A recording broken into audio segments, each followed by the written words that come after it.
Source transformation जैसे हमारे पास Y delta transformation थी या फिर हमारे पास सीरीज पैरेलल कॉम्बिनेशन हम सर्किट को सिंप्लीफाई कर रहे थे। तो सोर्स ट्रांसफॉर्मेशन एक और टूल है जिसमें हमारे पास एक voltage source in series with a resistor और या फिर एक current source in parallel with a resistor, ये सर्किट्स हमारे पास इंटरचेंजेबल हैं। इसका हमें ख्याल ये रखना होगा कि इधर जो सर्किट्स हैं ये टू टर्मिनल सर्किट्स होंगे और ये मोस्ट लाइकली किसी सर्किट के एच पर होंगे।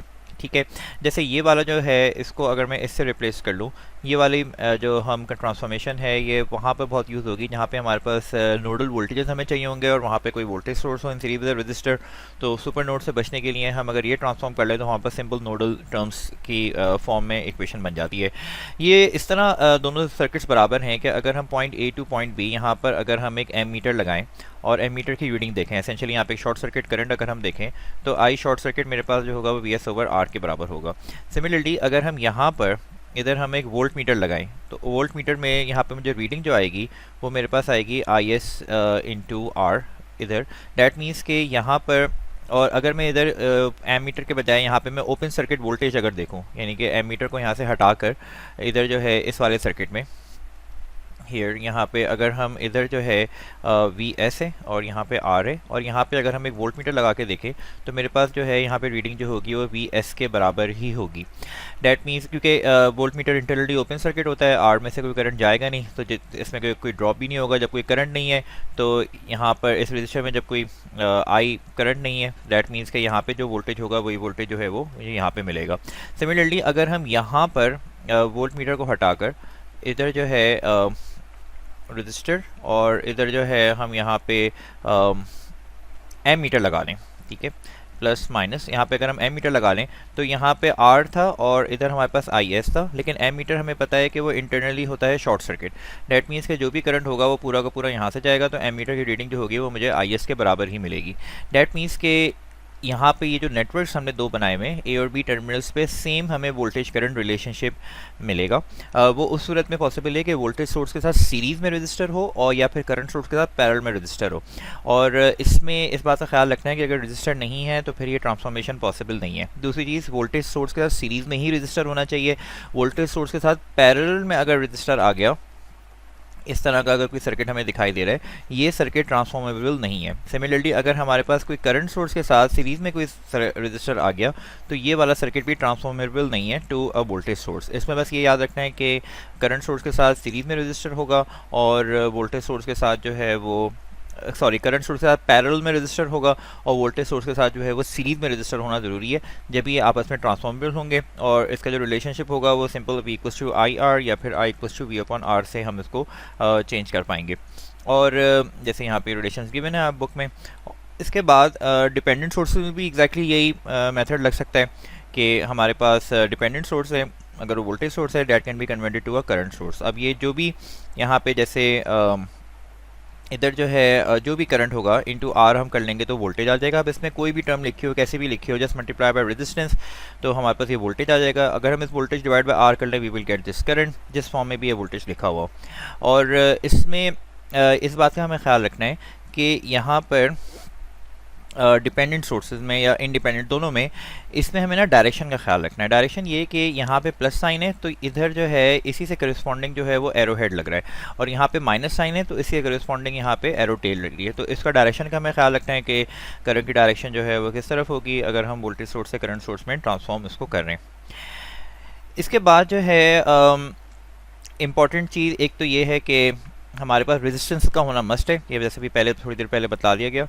अब हम यहाँ पे थोड़ी सी एग्जांपल्स देख लेते हैं। यहाँ पे जैसे हमारे पास ये सर्किट है 4 ओम्स और 3 एम्पियर्स का, तो यहाँ पे दोनों सूरतों में एक बात रह गई थी, दोनों सूरतों में हमारे पास रेजिस्टेंस सेम होगी। यहाँ पे अगर ये सीरीज़ में था तो ये पैरेलल में वही रजिस्टर लगा लेंगे, जैसे इस वाले सर्किट में भी था कि अगर सीरीज़ में रजिस्टर था तो पैरेलल में, या पैरेलल में था तो ये सीरीज़ में ऐसे ही लग जाएगा। बस हमें करंट सोर्स की डायरेक्शन या वोल्टेज सोर्स की पोलैरिटी का ख्याल रखना होगा। फॉर एग्जाम्पल जैसे ये वाला जो सर्किट है हमारे पास, इसमें इसको थोड़ा जूम इन कर लेते हैं यहाँ पे। तो इधर जो है वो 4 ओम्स और 3 एम्पियर्स वाली वोल्टेज सोर्स है, ये पैरेलल में है, तो इसको मैं कन्वर्ट कर सकता हूँ 4 इंटू 3 12 वोल्ट्स। लेकिन 12 वोल्ट्स में जो पोलैरिटी लगेगी वो पोलैरिटी जो है वो नीचे लगेगी, प्लस साइन और माइनस साइन ऊपर होगी।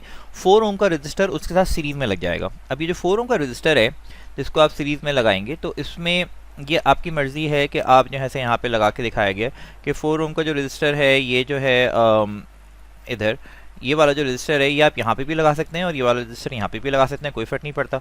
वजह उसकी ये है कि दोनों चीज़ें सीरीज़ में ही होंगी, तो इट डिपेंड्स कि जहाँ पे आपको ईजी हो वहाँ पे आप लगा लें। बस में ख्याल ये रखना होता है कि प्लस साइन डाउनवर्ड्स इसलिए बनाइए क्योंकि current was pointing downwards. 4 ohms लग गया, 2 ओम्स ऐसे का ऐसी है, 8 ओम्स भी यहाँ पर है। इस सर्किट में हमें करना ये है कि we have to figure out the value for V naught और the voltage across this 8 ohm resistor using source transformation. वैसे तो ये सिंपल नोडल से हो सकता है कि यहाँ पे, लेकिन सोर्स ट्रांसफॉर्मेशन जैसे नहीं मेथड प्लान ये वाली नोड वोल्टेज इसका मुझे पता है और इसका नोड वोल्टेज हम लिखेंगे तो दो नोड्स दो नोडल वोल्टेजेस की इक्वेशंस हम लिख के we can figure out the value for V naught. लेकिन अगर हम सोर्स ट्रांसफॉर्मेशन से करें तो हमारे पास एक बड़ा सिंपल सा सीरीज या पैरेलल का सर्किट आखिर में रह जाएगा। 4 और 2 ओम्स को अगर हम कंबाइन कर लें तो हमारे पास 6 ओम्स हो जाते हैं और ये 3 ओम्स है।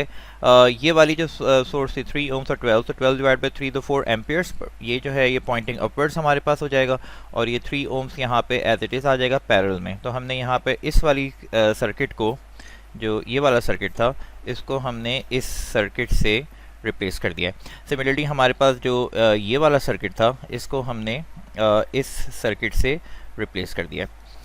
अच्छा, अब 4 और 2 का मिला के 6 ओम्स बना सकते हैं। दोबारा हम इसको करंट सोर्स में कंबाइन मतलब कन्वर्ट कर सकते हैं। 6 ओम्स है और यहाँ पे 12 वोल्ट्स था, तो उस सूरत में मेरे पास 12 डिवाइड बाई 6 जो है 12 डिवाइड बाई 6 वो जो है मेरे पास आ जाएगा 2 amperes, that would be pointing downwards. तो मैंने यहाँ पे 2 एम्पियर्स की सोर्स लगा ली और ये 6 ओम का रजिस्टर जो है ये वाले रजिस्टर्स हैं, ये हमने पैरेलल में लगा लिए। अच्छा, आखिर में हम ये कर सकते हैं कि इसको, ये सारी चीज़ें पैरेलल में आ गई हैं, तो अगर हमारे पास मल्टीपल करंट सोर्सेज पैरेलल में हों तो they can be combined to one current source. अब ये 4 एम्पियर्स यहाँ पे एंटर हो रहा है और 2 एम्पियर्स लीव कर रहा है, तो दैट मीन्स के we can draw this circuit as a single current source of 2 amperes entering. तो ये भी कर सकते हैं यहाँ पे। और अगर हमारे पास सीरीज में वोल्टेज सोर्सेज हैं हम उसको भी कंबाइन कर सकते हैं सिंपल केवीएल इक्वेशन लिख के। 4 एम्पियर्स और 2 एम्पियर्स को कंबाइन करके यहाँ पे जो 2 एम्पियर्स यहाँ लिखा गया है उसको समझने के लिए अगर मैं इस 2 एम्पियर वाली सोर्स को इस पॉइंट पे बना लूँ तो क्योंकि सारे पैरेलल में हैं तो कोई फ़र्क नहीं पड़ता, हम सर्किट्स की इनकी जो एलिमेंट्स की पोजीशन है उनको हम इंटरचेंज कर सकते हैं। ये तो मेरे पास 6, 8 और 3 ओम्स हो गया और यहाँ पे दैट इज़ 4 एम्पियर्स। और हमने ये किया कि यहाँ पे सारे पैरेलल में, जैसे सीरीज़ में अगर मेरे पास बहुत सारे एलिमेंट्स हों तो हम उनको आगे पीछे लगा सकते हैं, डजंट मैटर, क्योंकि सब में करंट तो सेम होगा। सिमिलरली अगर पैरेलल में एलिमेंट्स लगे हुए हैं तो उनका क्रॉस वोल्टेज तो अभी भी सेम है, तो वी कैन जस्ट चेंज, क्योंकि एसेंशियली ऊपर की एक ही नोड है और बॉटम की भी एक ही नोड है यहाँ पे।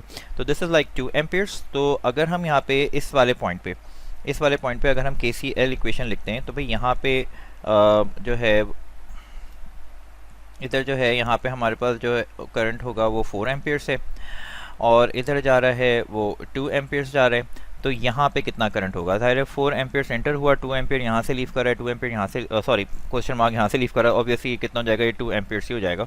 We can just write a KCL equation. तो हम इसकी जगह we can make this 2 ampere source. फिर दूसरा ये कि हमारे पास जो 6 है और 3 है इसको भी हम कंबाइन कर सकते हैं पैरेलल में, R1 R2 divide by R1 plus R2। ये फॉर्मूला बन सकेंगे सिर्फ 2 रजिस्टर्स के लिए है। मल्टीपल रजिस्टर्स अगर हों 2 से ज़्यादा तो उसमें फॉर्मूला नहीं लगेगा, उसमें फिर आप 1/R1 plus 1/R2 plus 1/R3 करेंगे, वरना फिर कंडक्टेंसेस की फॉर्म में इनको पैरेलल में ऐड कर लें तो वो फिर 1/6 और 1/3 की फॉर्म में आएगा। इसमें यहाँ पे आपके पास जो है वो 6 और 3 को हमने कंबाइन कर लिया, 6 × 3 is 18 divide by 6 plus 3 which is 9, तो 2 ओम्स हो गया।